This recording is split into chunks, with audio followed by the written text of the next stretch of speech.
Welcome everybody to Gita Comes Alive. The program is sponsored by VASA, Vedic Academy of Science Arts and Arts, VASA Publishing. And I'd like to especially thank our sponsors who made this publishing possible. Seva International, the Palin Foundation, Nitin and Kamu Palan, Srinarayan Chandak, and the Marianda Foundation. These were the groups that sort of helped us push the final Gita out the door, and we're very pleased to announce that we are shipping the soft covers tomorrow. So those of you who have ordered it, it'll be in your hands, I hope, by the weekend. Everybody in the US will probably get it quicker than the Canadians. The Canadians, you won't get it till next week because of customs, but it's on its way. All right, let's welcome the author of this incredible book, Jeffrey Armstrong, Kavindra Rishi. Thank you very much, Sandi, and namaste to every one of you. It's such a delight to see you and have you take the time to be present for this wonderful, what's called in Sanskrit, sat sangha, a fellowship where everyone is present in the hopes of hearing truths that are always true. Sat, always true truth. Sangha. In fact, in a very famous song in our culture, can't get no. Sat is faction. So to get sat, we have to turn toward the sources of it that are known to have been given to us with exactly that purpose in mind. So thank you for gathering tonight. We're going to have a class like this every Wednesday for the next years, as much as possible, in order to shed more light and give more perspectives on the Bhagavad Gita. Comes alive. It's traditional to begin talking about any Vedic knowledge by honoring the gurus, acharyas, persons who've passed it down. So Om Guru Brahma Guru Vishnu, Guru Devo Maheshvara, Guru Sakshat Parabrahma, Tasmai Shri Gurave Namaha. Many of us were not born in the culture, but were blind and led into the culture of seeing in this divine way. Omaganati Mirandasya Ganangana Salakaya, Chakshur Unmilitam Gena Tasmai Shri Gurave Namaha. And for anyone who has had a guru, the word gu is the matter that surrounds us.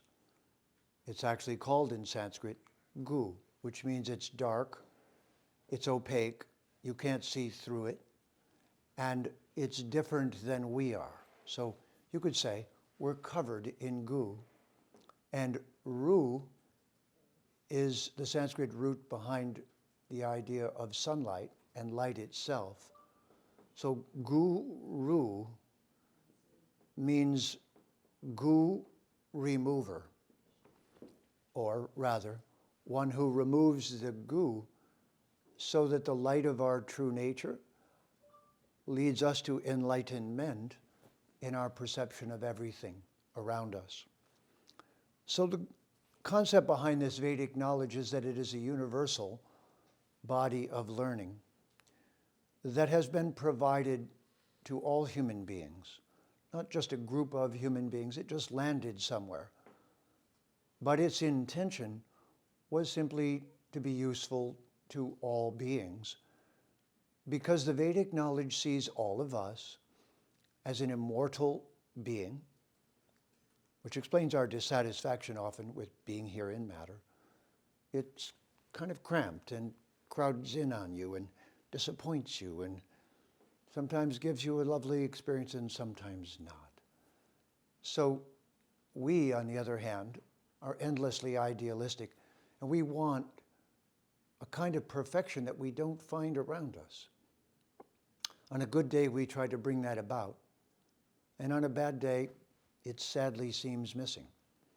I think you can say the last year has been one of those times that tests the patience of people hoping for enlightenment.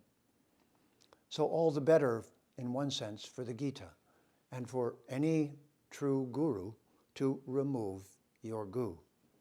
That means to have the matter that covers us move aside, and for us as the true spark of divinity to find ourselves again and to achieve the steadiness that comes from being a steady light. This is the goal of the Bhagavad Gita. And it is said that this knowledge was given, and the Bhagavad Gita is spoken, many, many years earlier than the rest of our world historical records would like to admit. So I want to just say something for a moment, that though the Bhagavad Gita was supposedly spoken, and we believe it to be so, at 5061 BC, BCE, as the scholars say, before the Common Era, that means a good 7,000 and some change years ago, this knowledge was delivered to human beings in the culture we now call India.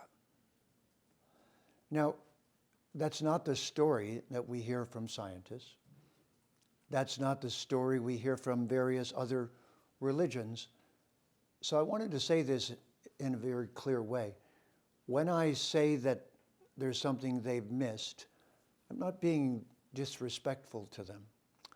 I'm speaking from the context of this historical experience that 7,000 and some years ago, quite a while, a very amazing event took place. So these first few classes are to get us ready to receive the Bhagavad Gita's knowledge by having the right context in which to receive it.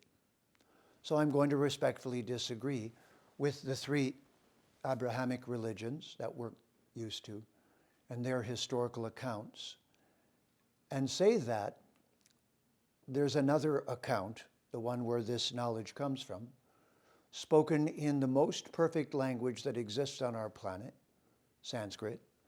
And contrary to those who say it's a dead language, actually Latin and Greek are dead languages, aside from modern Greek. But classical Greek and classical Latin are dead languages. They're no longer actively spoken. But in India, there are millions and millions of people who regularly watch TV shows that are entirely in Sanskrit. And there are hundreds of millions of Hindu children learning Sanskrit all around the world as an active part of their current curriculum. So I do need to say to you that a lot of unfounded information has been passed around about India, and this is because during the time that that knowledge was being put out in the world, India, like much of the rest of the world, was being colonized. I wish I could say that we've recovered from the colonizing period of history, but we haven't yet. Because colonization is when wealth is highly concentrated, people are enslaved or impoverished, the well-being of the whole planet is not desired, and profit-making goes to an extreme that disables the rest of civilization. That colonization distorted our understanding of the teachings that were trying to come out of India in the Sanskrit language. And they've been trying for hundreds of years now, ever since India was colonized. The reason we called the Bhagavad Gita that is currently coming out, the Bhagavad Gita comes alive, is that we've reached the next stage of decolonization where I've extracted the terms that are Christian that should never have been present in a book giving the teachings of India, of the Sanskrit knowledge that was given there. So it's not with any disrespect to Christianity, but it is that those terms being there was disrespect and colonization of the culture of India. It is, in fact, much better and clearer if we simply bring the Bhagavad Gita into clear English and add Sanskrit, because there's a vocabulary of terminology. And this is very important, so please listen to this carefully. Don't miss this moment. That the Sanskrit language has words that do not exist in English or any other European language. And those words are used to name realities that are beyond matter or that are affecting matter in a way that we should know about. And they're words used to describe who we really are. So in fact, Sanskrit has a vocabulary of at least 200 or 300 Sanskrit words that every person who studies the knowledge of India must learn and must speak if they are to represent the ideas that are there in the Vedic knowledge. Okay? That's because the vocabulary goes along with the knowledge. Why? Because it hasn't been spoken in French or German or Russian or English or any other of the world's languages. So the uniqueness of India is that an event took place, which we're going to talk about now, that is unique in historical understanding, is not described anywhere else, and the knowledge of that event was not kept in the most perfect language human beings have ever, as far as we know, invented, or at least have on hand right now. Sanskrit is so perfect that there's no drifting of its meaning as it passes forward through time. It's designed to hold steady and hold the same meaning that it was using 7,000 years ago. The Sanskrit's just as clear today, and it's the same vocabulary that was used by Bhagavan Sri Krishna to speak to Arjuna. Now, because of what I just said, this entire discourse is going to open you up to a supposed period in history that is not discussed and precedes any other period of time that you've heard about culturally. And it has not been correctly described in academia. It has been purposely distorted by the religions of the world or simply ignored by them because it made them uncomfortable. Again, I'm not being disrespectful, just stating a historical fact. And so it's taken until now for this knowledge to land in our midst in such a clear way that there's no pressure upon the person receiving it that you must believe this. It's not something you join. It's not something you become a member of. It's merely a way of understanding the world that we're in, the universe that surrounds us, what is beyond it, ourself, in the deeper sense of who we truly, eternally, immortally are, as well as how we went on this journey of learning that we're currently all on together. And by the way, lest I forget, namaste. Would everyone hold their hands up? And just for a moment, let's have a namaste moment.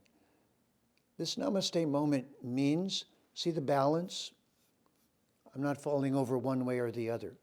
I'm suggesting that I see you, that I'd like to see you in a state of balance with no inappropriate desires, actions, attitudes, ideas. And I'm looking straight at you and saying, I honor you as an immortal being who, like myself, is on an amazing journey across many lifetimes. And that because I acknowledge who you are, I have an inherent respect for you. And in fact, we should give this to cows, to dogs, to birds, to trees, to every living entity. This is a way of life. This is the namaste way. that every conversation begins and ends with you and I having the possibility of seeing all living entities in a respectful, honorable, honoring way. So namaste. First of all, I see you that way. I choose to see you that way.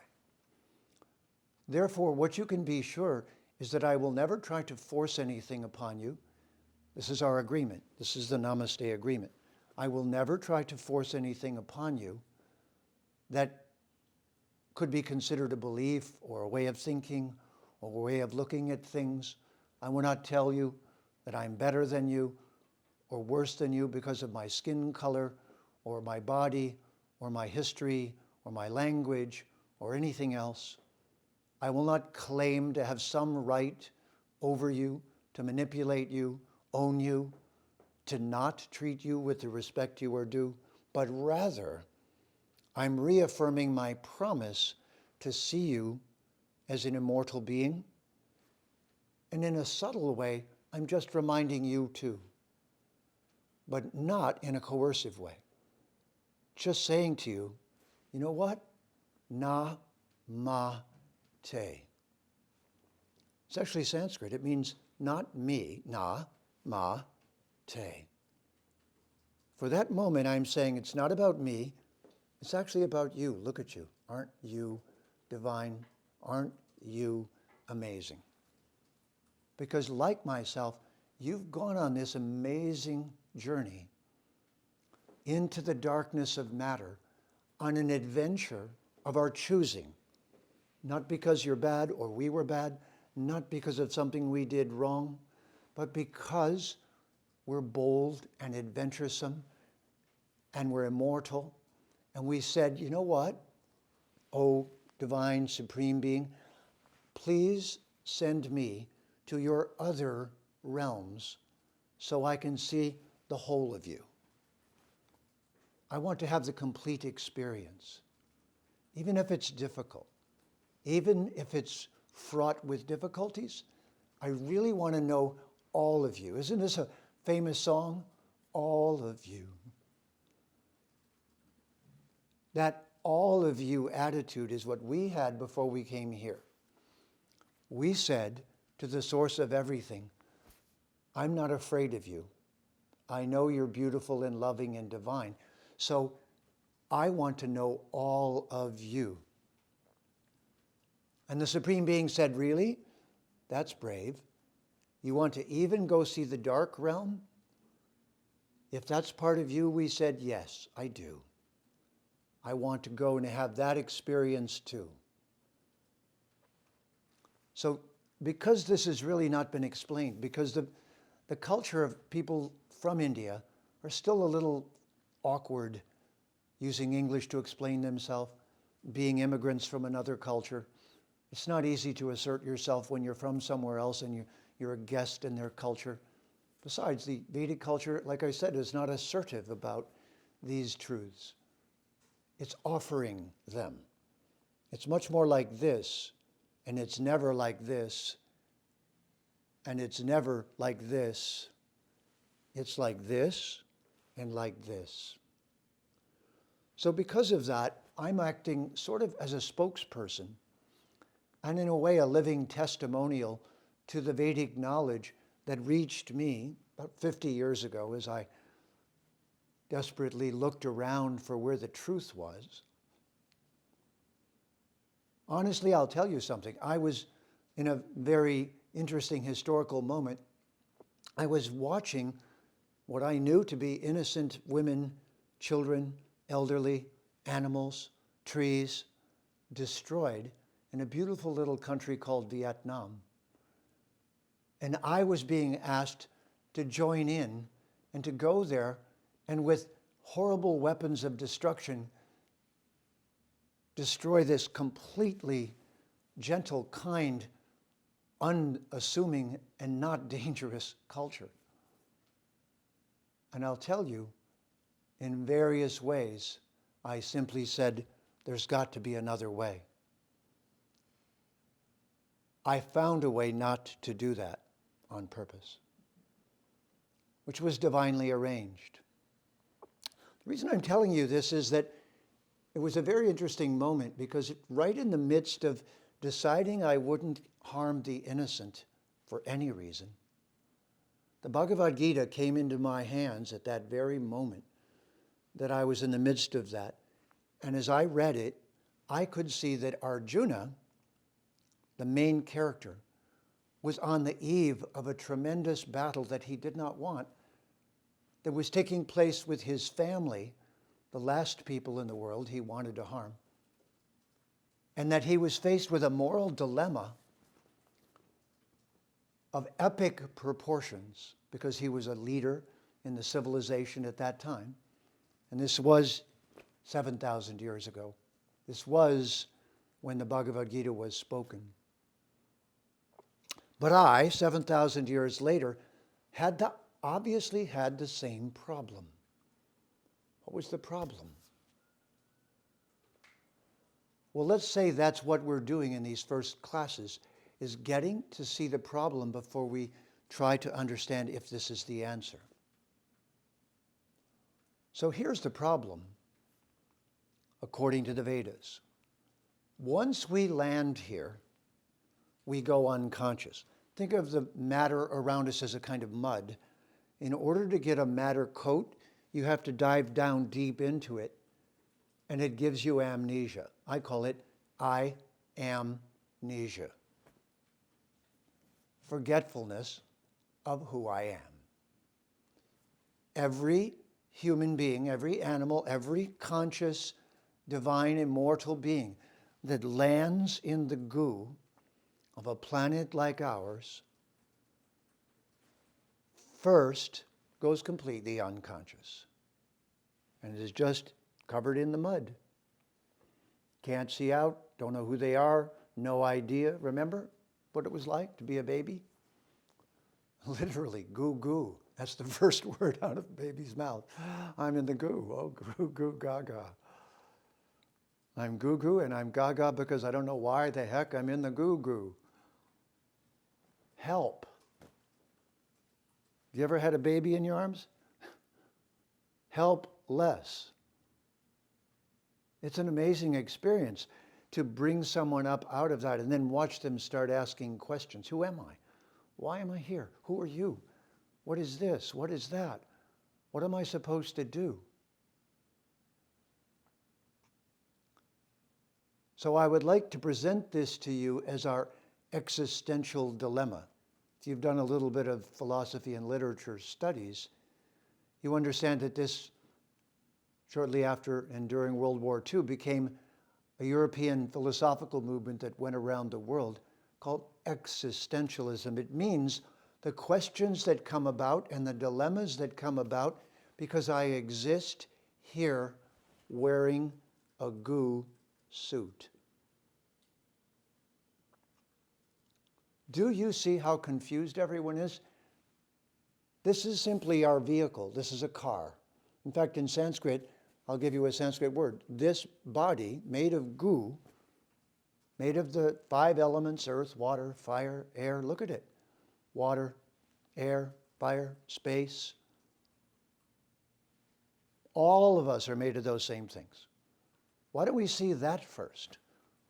Why do we see our differences and reject each other over differences that are minor compared to how much we have in common?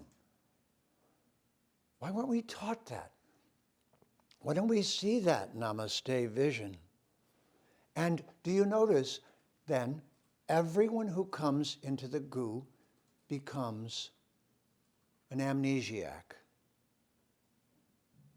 They don't know who they are.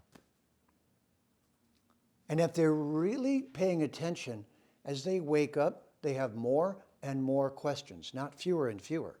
Why do I die? Why do I get old? Why do I get disease? Why don't we do this? Why don't we do that? Why are we all fighting? Why don't we make arrangements for every living entity to live nicely on the planet? Why are we hurting each other so much? These are the important questions that we all at least at one point, had in common until someone said, oh, don't worry about that. Join my political party, or do this, or do that. So what we're going to do in these introductory classes is I'm trying to lead you via the knowledge of the Vedas back to the momentous nature of being here. That it begs for answers to questions that I would purport to you no religion, no philosophers, no scientists even attempt to answer. They give up on them and say, have blind faith in what I'm doing. Like crooked politicians say, have blind faith in what I'm doing, just trust me.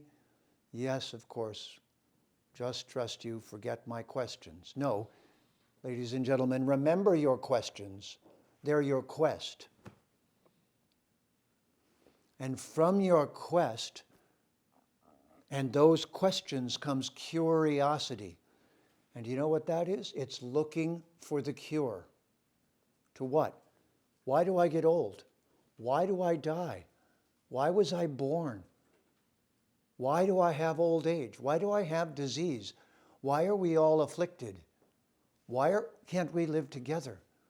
Is there a language we could speak, a way to talk to one another that would show the respect necessary so that we progress by agreement rather than annihilation? So what I would like you to think about is, I have a term for this because I'm a poet. One of the things I like to do is make up English phrases that express Vedic ideas. So if this is existentialism, what I just described to you, it is, why do I exist? And really, ultimately, why am I all alone? That's the big question of existentialism. There's nothing I can do about it. You come in alone and you go out that way. Raise your hand if you have a committee going out with you when you go. No. Raise your hand if you came in as a committee with a whole group of people going, well, here's the baby. The whole crowd popped out of your mother's womb and said, yep, we're here. No. On a bad day, a twin who is fighting with you for all the bodily substances.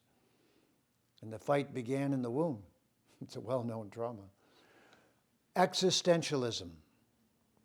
So what I would like to propose to you is that that is the experience that demands answers. And we all have those questions. The other side of that is, why is it that people have treated me miserably because my skin is a different color than theirs? If this is your car, would you run around telling people black cars are evil, avoid them? They can't go fast, they can't drive well, they're just because of the paint job? Do you see how absolutely childish, absurd, hurtful, terrible, and despicable it is to look at somebody and say, you're useless because of the color of the paint on your car? We should be saying to people, stop, please stop that. Look inside. Don't you see? Can't you see them smiling out? Can't you see them crying? Can't you hear them and feel them? What happened to you? Don't you get it?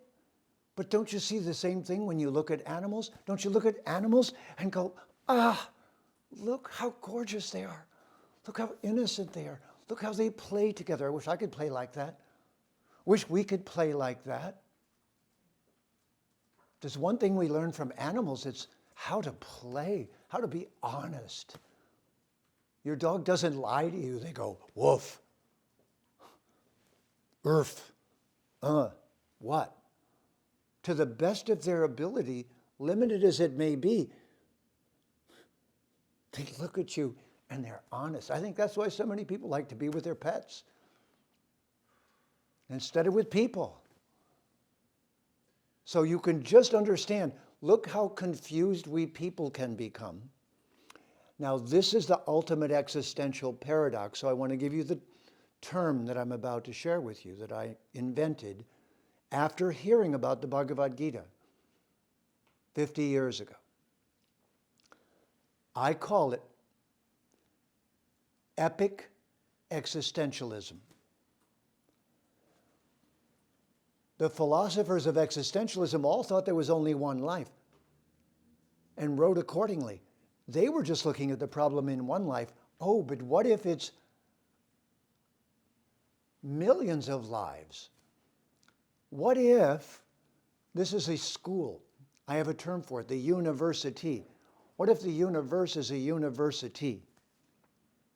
And what if all the species are just a grade level? And what if your consciousness, your atma, would you say that word, please? Atma, A-T-M-A. The indestructible us, that's the source of the consciousness that's perceiving the body we're in and out from that body, is called in Sanskrit the atma.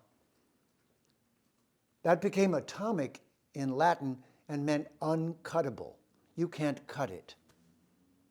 We're going to see later the first thing the Bhagavad Gita says in chapter 2 about us is you can't cut it, you can't burn it, you can't break it, you can't destroy it, you can't get rid of it.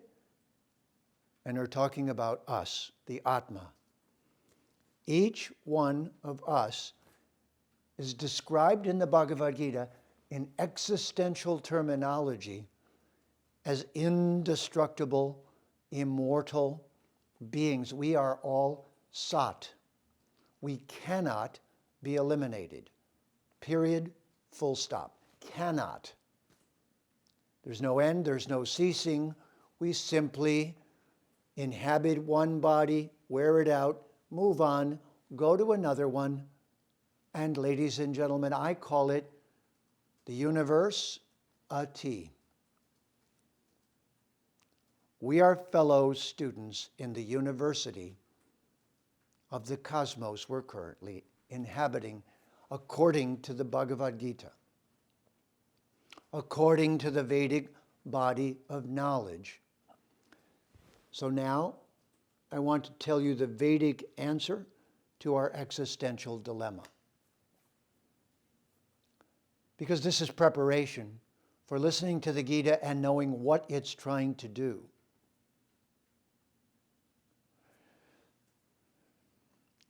Again, the questions are, who am I? Why am I here? Why do I get old? Why do I get sick? Why do I die? Why is there warfare? Why are we all fighting with each other? Why is there so much resistance? Why do we all have different vehicles? Why are there so many different species? What are we supposed to be learning by being on a planet? How do we live together in such a way that we don't make the experience miserable, but we make it fun, joyful, amazing? How do we cooperate, even though we differ, even though we're in different schools, grades in school? And finally, we, the Atma, this is the premise, if you haven't thought about it, of reincarnation in its truest sense, which is called in Sanskrit, samsara. Would you say it? Sam, like Sam. Sam, S-A-M. Sara, S-A-R-A. Sam, in Sanskrit, means together. One of its meanings is together.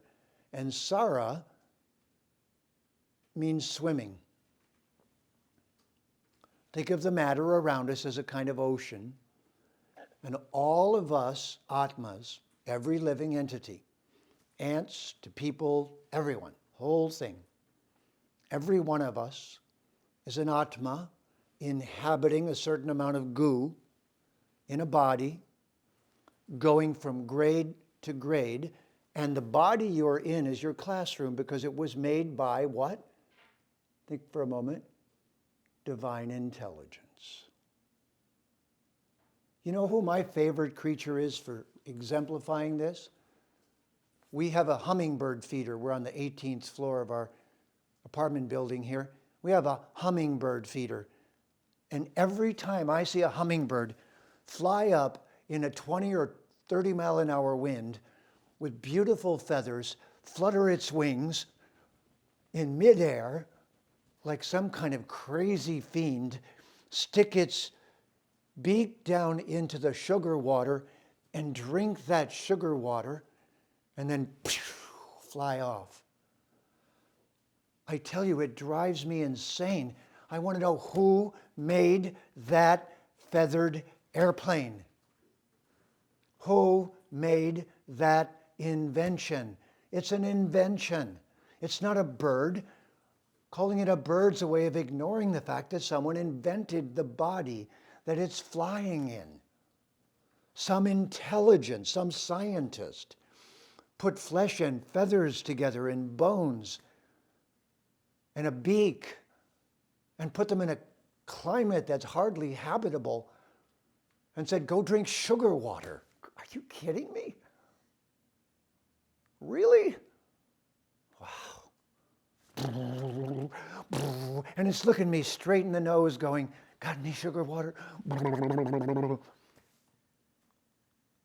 I'm in awe of every single one of these inventions. Our problem is we've seen them so much we take them for granted. But ladies and gentlemen, according to the Vedas, these are inventions. All of this was invented. Look around you in the room you're in right now. The refrigerator was certainly invented. So was the camera. So was the rug. So was weaving. So was everything you see around you. The paints, the paintbrushes, the rollers that put it on, the pipes, the water that you're getting piped to you. Oh, nature made the water, but somebody made the pipes. We live mostly inside of incredible inventions that we don't know how to do. And we don't even think about that half the time with gratitude that somebody did all this. What to speak of looking around us and really getting it that, ladies and gentlemen, life was invented by the most brilliant intelligence. It's not even conceivable, imaginable. It's not even imaginable. But according to all great thinkers who reach a certain point, the mystery of that intelligence is the only thing worth pursuing. In other words, if you're going to have a goal and a destination in life, aside from the temporary ones like going to the store and getting some more milk that was miraculously made in the body of a mammal? Are you kidding me? And did you know that the milk and the stool coming out of the back end of a cow are both completely antiseptic? Did you know that? Have you ever had a bath in cow dung? I have. And did you know that those four stomachs filter everything so the milk is drinkable by a baby and the urine can be drunk to cure liver disease? Come on. Someone made these. An intelligence made these.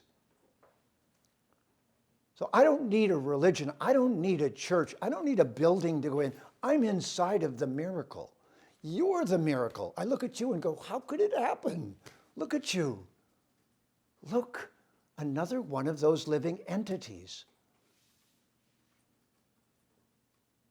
Now imagine being in the state of wonder that I'm describing to you right now, which is described in the Vedas. The Vedas are waking us back up from amnesia to the wonder of existence. Now, can you imagine being in that mood and grabbing a rifle and looking forward to shooting someone? I'm sorry. I'm too busy with the miracle of your existence.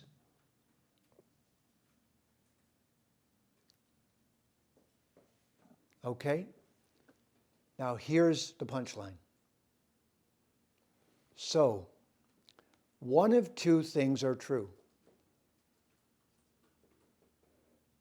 The intelligence that's behind all of this incredible scientific invention of life is or is not friendly and available. Is user-friendly or not? I'm sorry. This is an IQ test. I just can't believe that the beauty that I see in you, I don't even need the rest of the universe to prove it. I can't imagine that anyone but the most beautiful artist could have made you. I look at you and fall in love. What to speak of the whole thing? And I don't know what to do with my laughter when somebody tells me it all just happened. I go, yeah, and dinner also, like dinner just appeared on the table. Right, if you believe that. I've got some real estate in Florida. Really? It just appeared? You really believe that? Don't you go? I want to meet the artist. I want to meet the scientist. More than anything. Do you get it? If there's anything beautiful you love, it's just one example. One, two, three. How big is your imagination? Is that it? Okay, I love 6 beings, the rest don't count. Oh, that's really cool. Wow, that's big-minded of you. Did you ever hear the word? I bet you have. Mahatma. You know what it means? It means an atma, like you or I, whose consciousness is big enough to look at the entirety of existence, take it all in at once, and go, ah! Ah! Look at it. Ah. We call them artists, but look, it's everybody. An artist can just leave some proof behind that they were out of their crazy head with the beauty and amazing architecture and with all of the things that they see in front of them. And then they try to live with the heartbreak of seeing people going to war instead of admiring one another. So now, I told you there was a punchline. The punchline is, if you were the supreme being, ultimate supreme being, which would give you more fun? Squashing all of the little entities, or roasting them forever, or punishing them for being ignorant, or awakening them to their true potential? And since there are so many, and since it's so easy to get distracted here, wouldn't the most likely thing to do to make a very big movie? I'm sure you've all seen some grand movie that you remember above all other movies. Cecil B. DeMille was famous back when movies just got started. They kind of got intoxicated on movies, and they made really big ones like Cleopatra with thousands of extras and spent billions of dollars, who knows, making the set and having everything look just right. So I want to use this to help you understand something that no one has explained properly to you, I'm sure. That this process of making a movie in real time on Earth with a cast of millions, sometimes billions, and then as the Supreme Being descending down into the midst of that, staying on the ground for 100 years and arranging circumstances that teach the highest truths. This process is called an avatar. Avatara. Ava means to descend. So this means the being who was the scientist behind all of this comes down, assumes a form, appears to be a human, but isn't, appears to be like the rest of us, and then gradually shows extraordinary abilities and finally explains the entirety of existence by leaving behind some books, some literature, in a language called Sanskrit that doesn't drift its meaning over time. In a body, a library of knowledge called the Veda. And in that Veda is Vidya, and both words mean to allow you to see. So ava means to descend, tara means to heal and restore. All this knowledge and the Bhagavad Gita, which is being spoken by the ultimate avatara, Bhagavan, Sri Krishna, who 7,000 and some change years ago appeared on earth in the place we call India, stayed on the ground for over 100 years, did things, spoke things, left behind messages that would leave a note in a bottle for all of us that would last for thousands and thousands of years. Because all we really need, the part we can change is how we participate in all of this. And that is based upon the wisdom, the knowledge. And I'm going to give you the Sanskrit word. Veda is Vidya. And Veda and Vidya gave us video. It means letting you see. That's all. That's all I'm trying to do here. I have no other purpose, no agenda, nothing I want you to join, nothing I want from you. I'm just a servant of a message, a vision, even better, a message that lets you see. Like seeing the absurdity of calling everyone their paint job. You could be loving them. You could be knowing them. You could be having the experience of their wonder. So this historical moment, the avatar, Bhagavan Sri Krishna, descended to earth, landed, was a baby, grew up, but the whole time was really the Supreme Being. And at every stage of that growing up, exhibited wondrous experiences for the humans nearby. I just want to share with you one of my favorite. So I want you to just think for a second, the almost unthinkable. That the artist behind all of existence likes to play. Did you miss that part? Doesn't like to send people to roast forever. Likes to play. Likes nothing better than to appear to be a baby or a child and go ha ha ha ha, ha ha ha ha, ho ho ho ho. To love you and to laugh with you. So, when Bhagavan Sri Krishna appeared on earth, he had an older brother whose name was Balarama. He had a mother whose name was Yasoda. And he was 3 years old.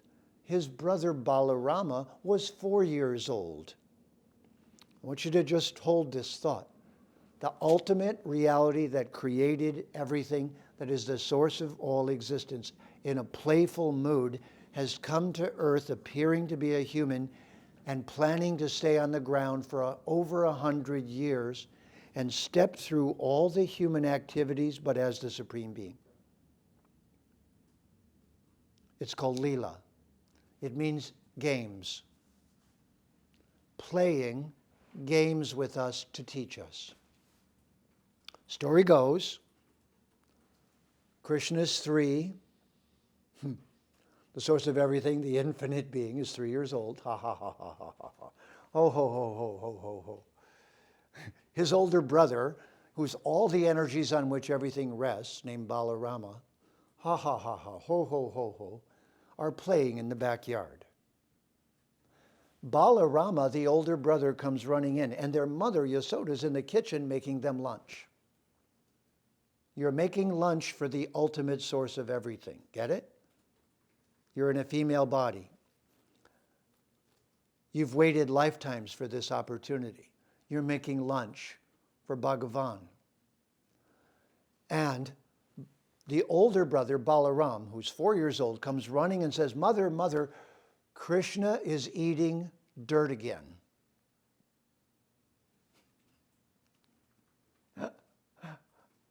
And she says to Krishna, who's 3 years old, playing as 3 years old, hiding out in a 3-year-old body, source of everything, ultimate master of all existence.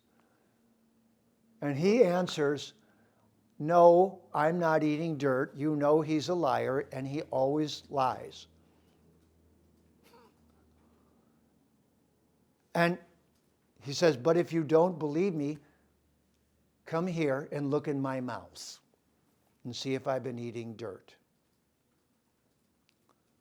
So his supposed mother, Yasoda, who's an atma just like you or me, but playing the role in the movie of his mother while he's growing up, sort of thing.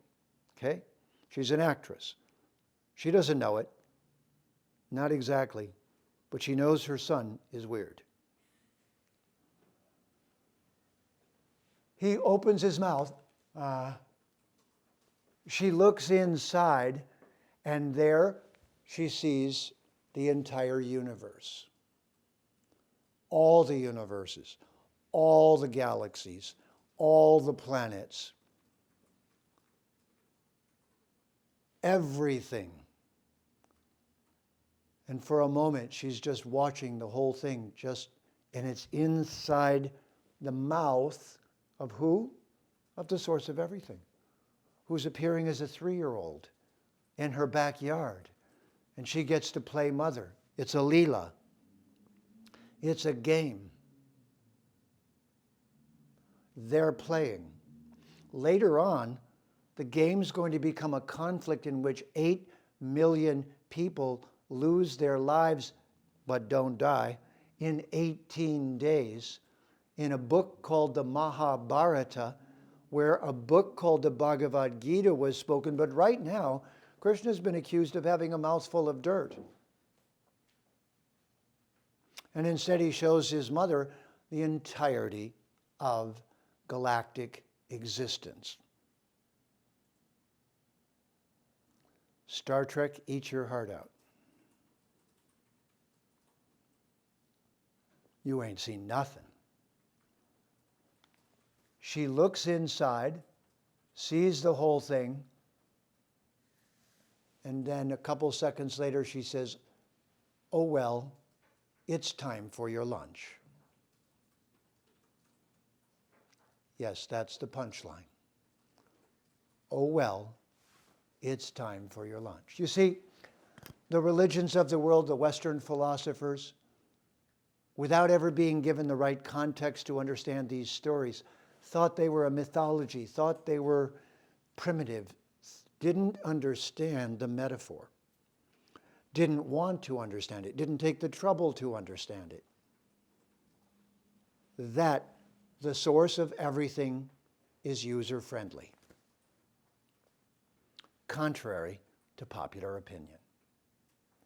Not dangerous, not angry. And by the way, the divine is both male and female, and whoever doesn't get that hasn't looked carefully. I'm sorry. You missed that part? Who do you think all the beauty on the planet is coming from? Is it not all those in a female form, making everything beautiful, making everything delicious? Your mother, your grandmother, your girlfriend, your wife, your lover, your everybody, Mother Earth. Are you kidding me? Just a male divine who's a bully and wants to send you to hell? Do you really think so? Do you like that story? I don't. But do you believe it? I don't.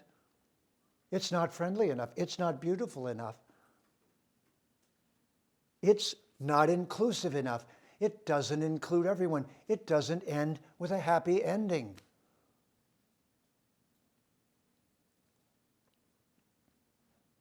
I'm animating this for you because my brethren in the Hindu community are still shy because they got beaten up very badly, or their civilization did. And they've come here speaking a language that it's difficult to say these things in without the help of Sanskrit. But I would propose to you that we're at a moment of renaissance and awakening, and all renaissances look ugly on the outside. Honestly, when the current president of the United States got in office, I said, well, you know, if you have a garden, you have to spread manure on it every once in a while so the plants grow better. I'm not speaking politically. I'm speaking personally. Anyone who's a leader should be an exemplar. They should inspire us with nobility and truthfulness and actions that make us want to behave that way also with each other. I'm not against one person. I'm speaking to you the knowledge of the Veda that says that the source of everything is the most attractive being. And that is the definition, translated into English, of the word Krishna, from which we get charisma, from which we get Christos, the anointed one, from which we get Christmas. It's Krishnas.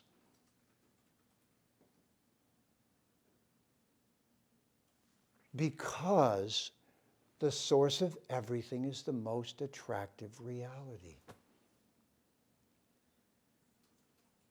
And the history of Bharat, of India, as a culture, is that 7,500 and some change years ago, that being came down to earth and left behind messages so that we would not be alone and lonely and unhappy in an adversarial, difficult future. But so that a message of truth, of love, of respect, of preserving the planet for future generations, of caring for one another, of compromising and finding a way to live together, of not seeing each other as the paint job on our vehicle.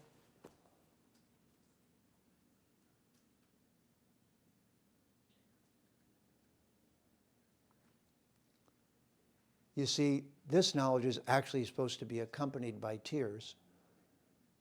I would give you some, but it won't look good on the camera. It comes with your heart opening. And that closed heart that we all have is because it's been so dangerous. The truth is that yoga and this knowledge and truth that's always true and truth that's beautiful, as a great poet said, truth is beauty and beauty is truth. Ah, where would we be without the poets? Sigmund Freud said, everywhere I go, some poet has been there first. Some lover of beauty. Someone who sees the beauty of existence and wants to inspire others with it and cause no harm to them and not coerce them.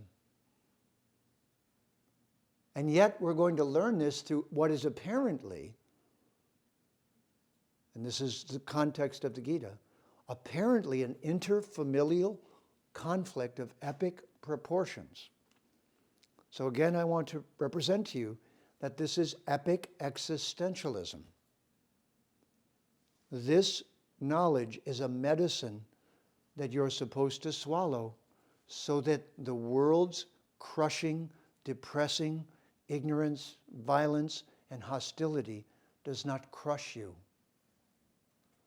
But instead, you stay steady in the midst of it and remain a beacon of light and love and truth, rather than having that squashed or driven or smashed out of you. So that you're not a hummingbird in a despicable, polluted environment, choking to death on the toxins. So that you're not an atma whose heart is broken by all that's going on around them, but so that you maintain the joyful, ecstatic, beauty-seeking, truth-seeking, love-seeking naivety of being the atma. And this is what the brief 701 verse conversation between Arjuna and Bhagavan is about. And the reason we called it the Bhagavad Gita Comes Alive is because it made its way across, but disabled by the wrong words, disabled by Christian terminology that's inappropriate, disabled by confusion in the world, disabled by us being in distress and not having time to read it, disabled by it being brought across by the survivors of colonization. Every one of them made a contribution. So here's the last rule about this.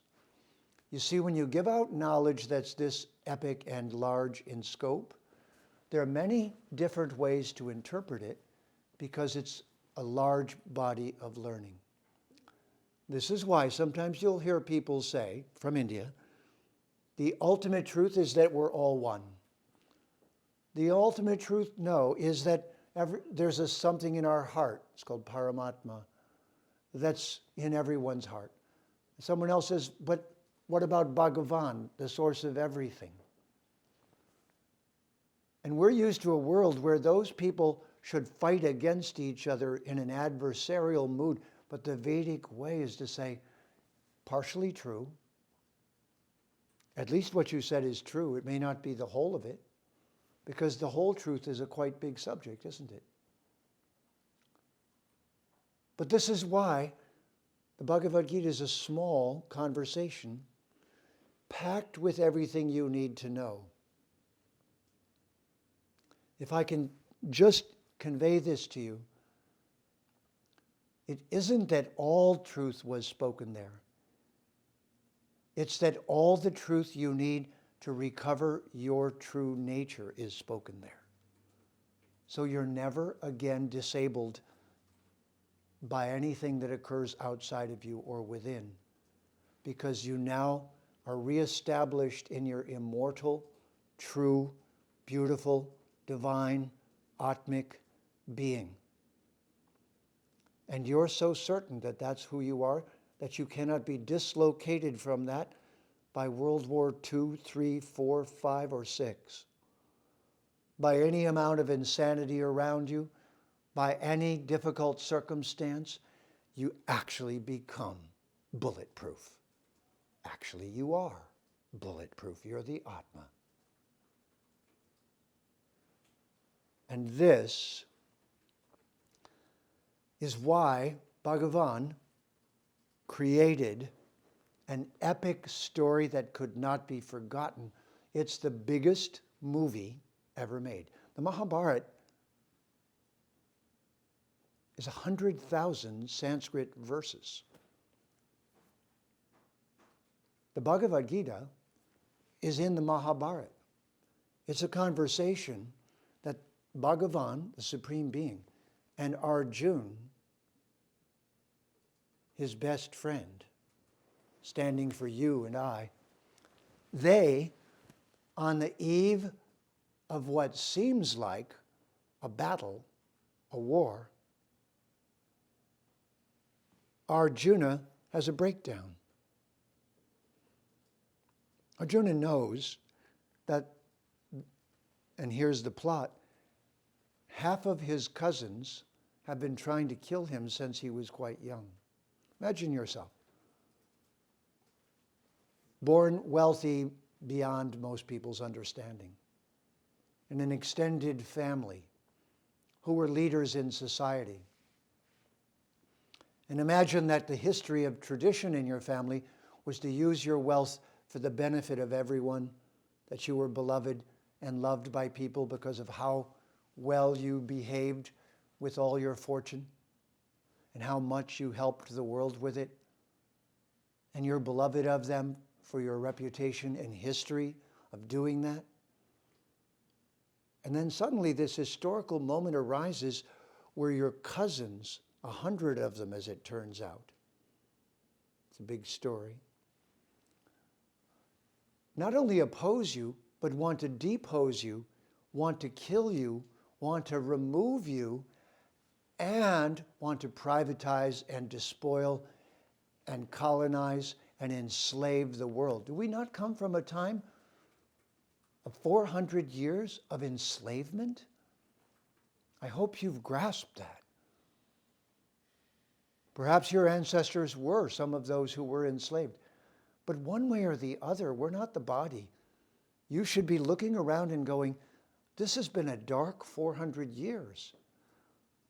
Our fellow humans enslaved whole populations, treated them horribly, spoke of them despicably, hurt them immeasurably. We should have a 10-day forgiveness day every year where we talk about this, fix this. We should have billions of dollars set aside to revive each of the cultures that was thus destroyed. We should make this our number one priority, along with not having it happen again. We should make sure that the food that we serve to everyone, the poor and the wealthy, is nutritious, wholesome, not full of toxins. We should make sure that technology is proven safe before we implement it, not used for greed and acquisitiveness to make another corporation that has billions of dollars but no conscience. I'm just speaking from the Bhagavad Gita, that the goal of this very short text is just to show us the way to be that loving and strong. Those two things. Unbreakable and unhateful, just lovable. Still lovable, seeing poison everywhere, seeing hatred everywhere, seeing wars everywhere. We still see the atma. We still wait for the day when they get along again. So the Supreme Being arranged an immense historical moment as the culmination of his being on the ground. He created a political moment that would exactly replicate what we're seeing right now in the world, where so-called democracy is two groups of people that absolutely hate each other and treat each other despicably. Nothing could be a worse system of government than that except absolute tyranny. But neither of them inspire us. Instead of hearing the noble and inspiring truths of what people are going to do to help everyone improve their life, we hear bitter, acrimonious, small-minded gossip about each other from the people that we're supposed to be inspired by. Really? Is that inspiring? Do you think so? I sure don't. But then I have a higher ideal. So Bhagavan, 7,000 years ago, created such a historical moment amidst a culture that was also able to show us the ultimate ideals, and as it were, put that movie in the can, locked it into Sanskrit in a book called the Mahabharata, then locked the message into 701 brief messages. The essence of who we are is contained in those messages. This 10-year project that we just finished on bringing the Bhagavad Gita into English in a clear and readable way is to stop obscuring its message with too many words and just give you the pure, clear conversation, using Sanskrit where needed and English where needed, and blending them so there's as little as possible confusion created, so that this love letter in a bottle that was dropped on the historical ocean 7,500 years ago, for us to have some solace, truth, and guidelines of how to sort out this dangerous and difficult historical moment, and how not to be corrupted by it, and poisoned by it, and twisted by it. How to remain childlike and beautiful and loving, but adult and efficient and caring and capable. And how to serve the best interest of all living entities, not just people, all living entities, as our children and our brethren. If the idea of doing that offends you, I'm so very sorry. I know it doesn't with any of you. I know why you're here. Same reason I am. I'm hungry for your company. I'm hungry for the company of people whose hearts open like this, who feel like this. That's how I found my gurus. I was so heartbroken to see that they wanted to send me to Vietnam and have me kill children, women, elderly. For what? I wouldn't do that for any reason. I'd rather they killed me, but oh, you can't kill me, I'm immortal. Ha ha. You can't kill me anyway. I'm certainly not going to become a monster because you threaten me. I'm going to get more determined than ever to be truthful, to be loving, to be caring, to speak kindly, to speak wisely, to let my behavior be like my speech, to teach by example. It's called acharya. You hear the word kar in there? Acharya. Karana, the physical body. Acharya means a guru or teacher who teaches by example as well as precept. One who lives, who walks their talk, one who lives what they say, whose words are noble, whose deeds are noble,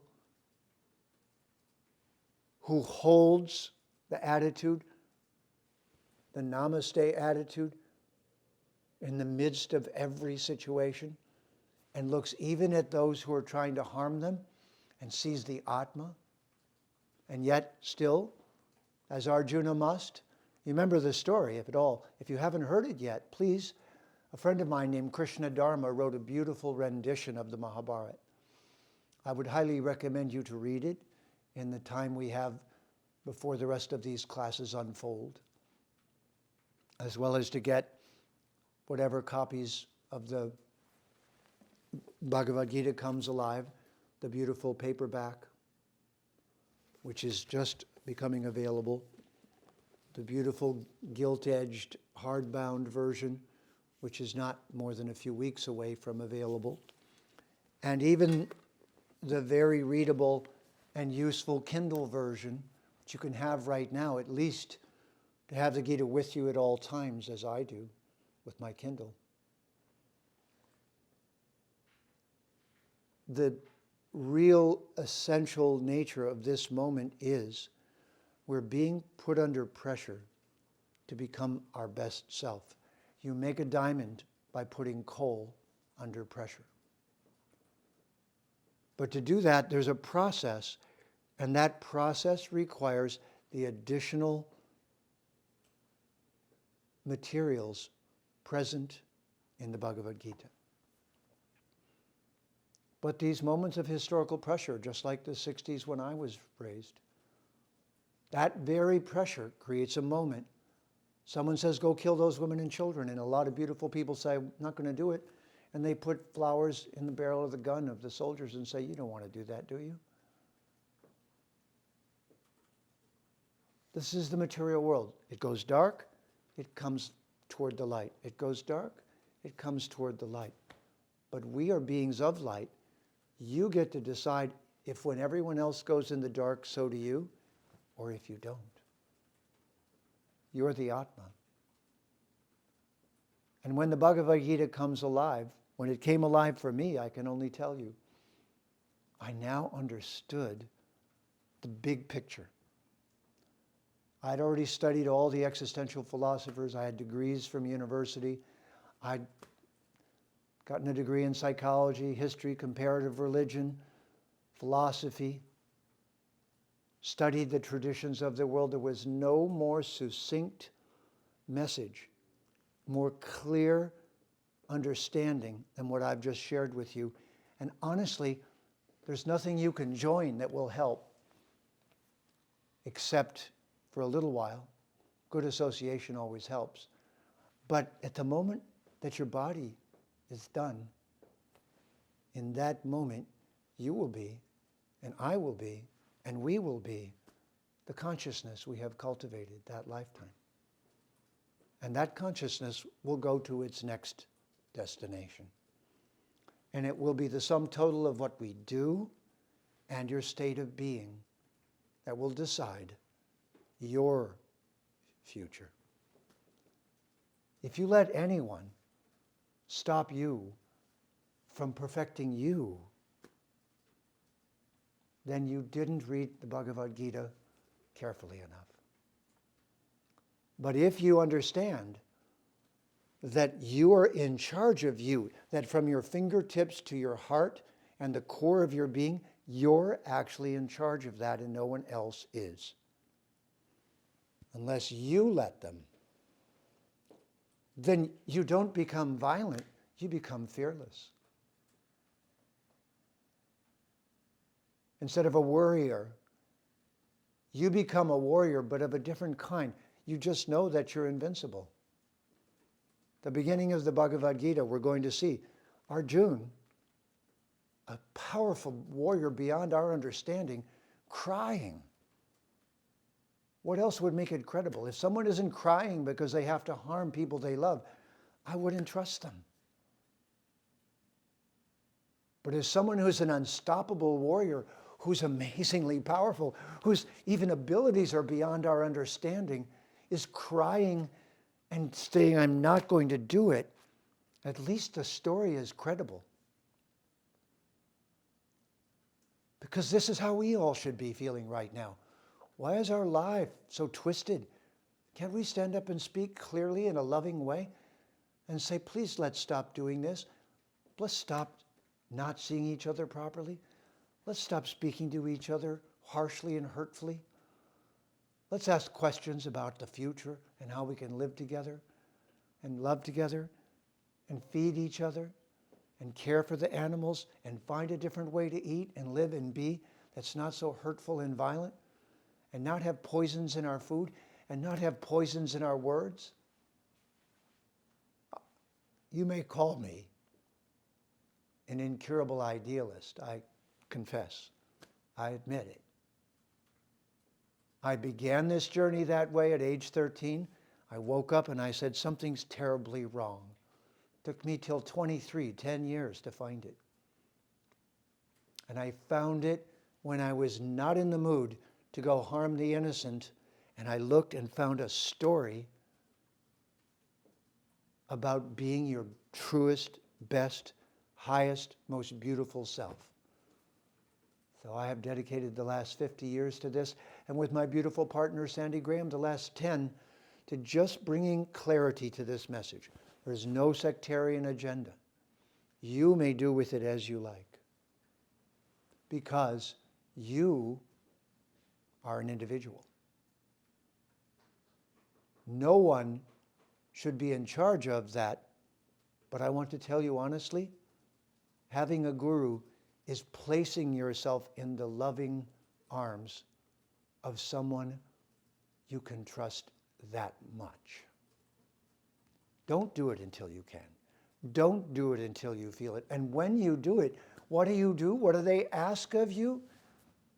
Please also be your true self and live it in every moment and treat everyone with the same respect and love that you would hope for. Teach by your personal example.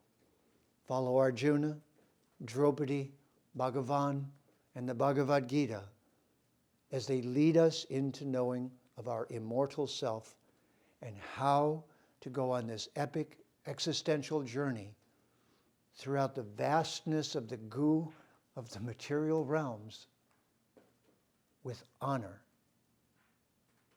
with ecstasy. Just like that hummingbird, I see all of you in front of me, just like that hummingbird, but even more beautiful. I see you fluttering in this frail body with your hunger for truth and love.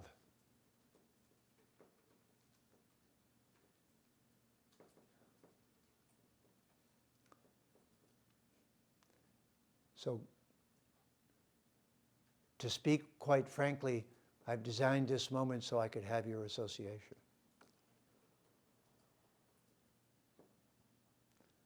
I seek the company of nectar-loving atmas, who like hummingbirds have been flying from life to life and flower to flower in strong, cold, difficult winds. And they're just waiting to be fed that which completes the perfection of their undestructible, indestructible, individual, immortal, undivisible, unbreakable, gorgeous atma. Thank you very much for joining us tonight. May this knowledge live in your heart. May you always remember it and never forget it, if you so desire. And may you, through it, become the medicine that the world needs. For there is no other medicine. Nothing inanimate can change this world. But you can. I can. We can. But you must live the way you speak, and speak in such a way, like Krishna did with Arjuna, that you pull people out of their sadness and tears, and you give them knowledge that becomes their own. They don't become your follower, they follow in your footsteps, as I do the gurus who gave this wisdom to me. Thank you very much for joining us tonight. And may this beautiful knowledge light your way. Asatoma sadgamaya. Tamasoma jyotirgamaya. Mrityorma amritam gamaya. From that which is not true, asatoma, lead us to the truth. Sadgamaya. Tamasoma, from the darkness, jyotirgamaya. Lead us into the light. Mrityorma, from death, harm, destruction, despair, depression. Amritam gamaya. Lead us to the nectar of true love in immortality for all beings, and lead us to the playful, joyful realms, but only after we've helped out here a little bit. Thank you all very much. Namaste.